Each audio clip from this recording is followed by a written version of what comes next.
Hello, everyone. Yair Spitz here with an update from home. Yes, you heard correctly. Late yesterday evening, I arrived home after 2.5 weeks of being in the field.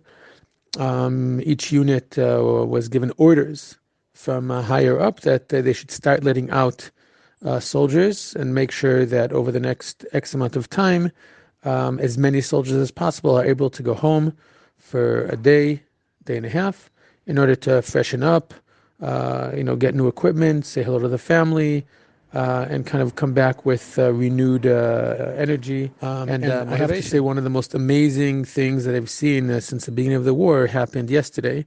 Once the notification came that soldiers will be able to start going out, the way it works is that there's a 48-hour window in which as many soldiers as possible can go out. But basically, every soldier goes out for 24 hours, comes back, and is switched by someone who's equivalent. And that way, the unit and the battalion maintain operational abilities.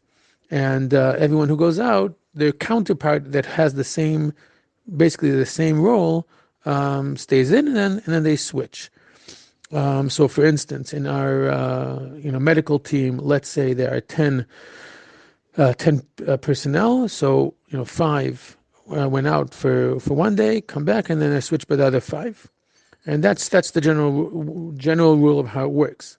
But what was amazing to see is that there were quite a few soldiers, mostly younger guys who are single, who ahead of time said, "I'm fine.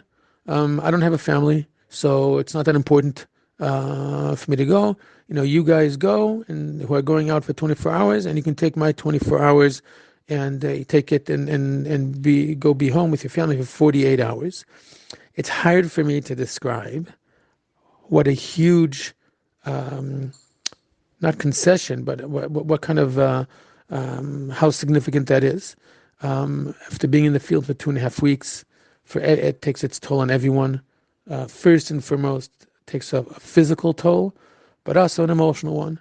So for someone to come and say, "No, I'll stay here in the field, without running water, without electricity, everything that has been described, and just when I know I could go home and see my parents, maybe see my girlfriend, maybe see, eat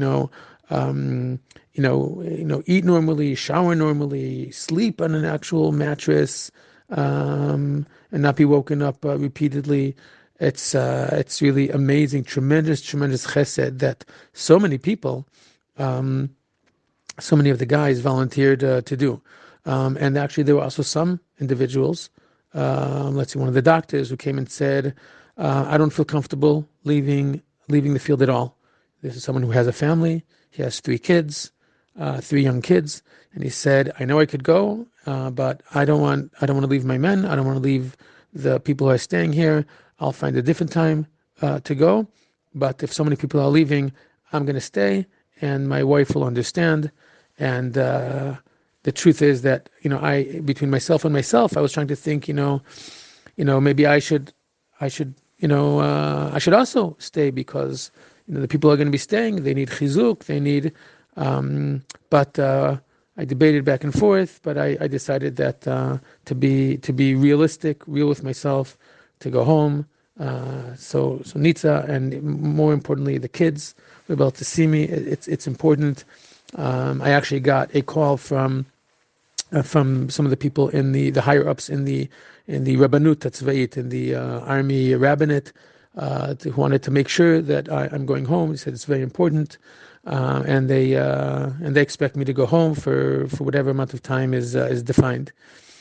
So I contacted Nitza, my wife, for those of you who don't know her, and told her just start heading in the direction of north, without telling her specifically where to go. And I said, "I'll update you later on exactly where to go." And she arrived to where we're stationed, more or less. We had to walk a while to meet her.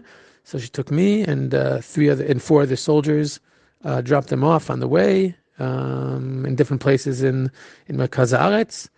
And they got home, and thank God, it's amazing to see the kids, to see Nitza, to sleep normally, to shower normally, and it really is uh, very, very meaningful. And so that's the update at this morning. Nitza and I were sitting out in our yard, drinking our coffee, which until yesterday was a dream. And we were sitting and we were catching up and talking a little bit about everything that's going on. We haven't really had a chance to speak for more than a minute or two here or there on the phone, so we could speak at more length now. So one of the things that came up, I was sharing with her a conversation I had on Shabbat with some of the soldiers. So, obviously people are sitting around talking politics, so it's going to be afterwards, things of that sort. And one of the soldiers was saying that he's afraid that because that the politicians are going into this war without without well-defined goals, and therefore it's if you don't have a well-defined goal, then it'll be difficult to know when we come out of it. Did we meet the goals? Did we win? Did we not win? So I told him that I understand what he's saying, and it's something that we've heard a lot in the past. I said, but I think he's wrong. I said, when there's a small mivtza operation like we've had in the past, then maybe he's right. I said, but if you look at all the wars that state of Israel has had since its inception, that were actual wars, not a little operation here for 2-3 days, rather an actual war. Says there are two of them that you can say that we won decisively, and that is the War of Independence in 1948 and the 6-Day War in 1967.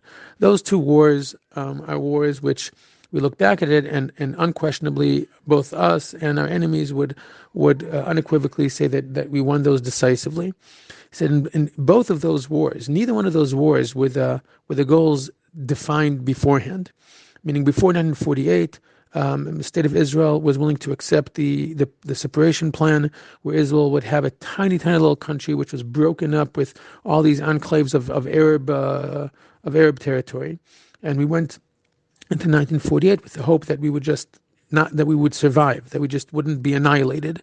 At the end of the War of Independence, we had an actual state, an actual solid state with territorial continuity, which allowed us to establish a state, and then afterwards, to build up for the next 19 years, to accept, hundreds of thousands, if not more than that, new immigrants from Europe, from North Africa, and to actually build a state,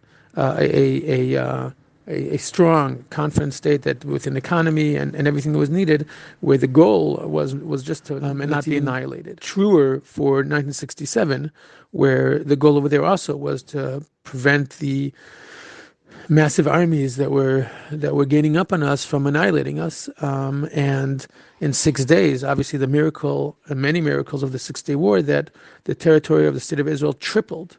No one could have dreamt of that in the wildest dreams. And basically, because we were able to conquer Sinai and Judea and Samaria and the Golan. And it completely changed, the geopolitical, Israel's geopolitical standing, and its ability to have more territory, both for settlement, but also for security, strategical depth, what's called. And what I said on Shabbat to this group that we were speaking of, that war is huge, meaning the forces that come forth during and after wars are things that cannot be planned. They cannot be, things that take processes that take years, dozens of years, maybe even centuries. Wars just is this massive upheaval of history, where these massive forces all at once come out, and reality changes, can change, and many times does change dramatically.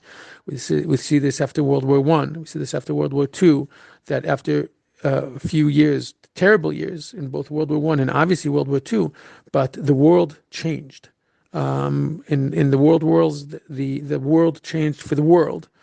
Empires just disappeared within 2-3 years. Empires that ruled for hundreds of years just evaporated into dust, and maps were redrawn, and countries were born, and countries disappeared. That's mamash what we say in Tefillah, Baal Milchamot, that Hashem is the overseas wars, and it's one of the tools in which reality, history, Hashem advances the world or changes the world.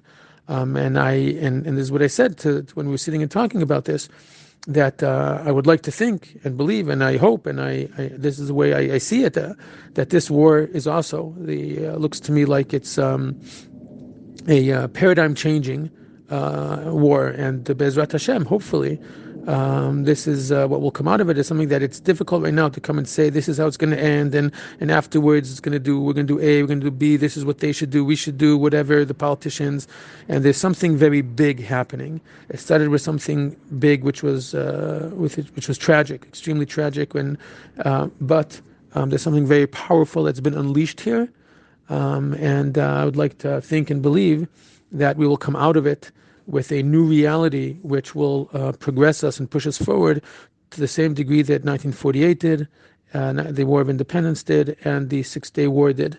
And Be'ezrat Hashem, that's what I believe. I think that's what we should pray for, and that's what we should aim for, a paradigm-shifting event on multiple levels, not just militarily and strategically, but also as far as the awakening of Am Yisrael on deeper levels as well.